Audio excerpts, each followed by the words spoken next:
قبل از وقت عام انتخابات کے انعقاد کی تمام قانونی رکاوٹیں ختم۔ الیکشن کمیشن نے قومی اور صوبائی اسمبلیوں کی حلقہ بندیاں جاری کر دیں۔ قومی اسمبلی کی 266 جنرل نشستیں بنائی گئی ہیں۔ نوٹیفیکیشن جاری کر دیا گیا۔ چاروں صوبائی اسمبلیوں کی 593 جنرل نشستیں بنائی گئی ہیں۔ قومی اور صوبائی اسمبلیوں کی 859 جنرل نشستوں کے حلقے بنائے گئے ہیں اور نئی حلقہ بندیوں کے ذریعے قومی اسمبلی کی 6 نشستیں کم کر دی گئی ہیں۔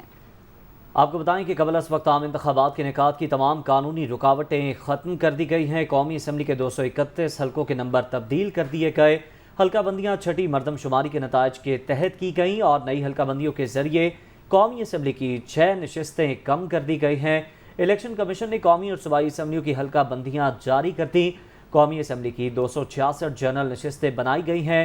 چاروں صوبائی اسمبلیوں کی 593 جنرل نشستیں بنائی گئیں۔ نوٹیفیکیشن کے مطابق قومی اور صوبائی اسمبلیوں کی 859 جنرل نشستوں کے حلقے بنائے گئے۔ نئی حلقہ بندیوں کے ذریعے قومی اسمبلی کی 6 نشستیں کم کر دی گئی ہیں۔ یہ حلقہ بندیاں چھٹی مردم شماری کے نتائج کے تحت کی گئیں۔ قومی اسمبلی کے 231 حلقوں کے نمبر بھی تبدیل کر دیے گئے۔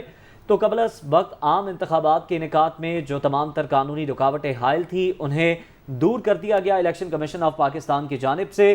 الیکشن کمیشن نے قومی اور صوبائی اسمبلیوں کی حلقہ بندیاں جاری کر دی، جس کے مطابق قومی اسمبلی کی 266 جنرل نشستیں بنائی گئی۔ چاروں صوبائی اسمبلیوں کی 593 جنرل نشستیں بنائی گئی۔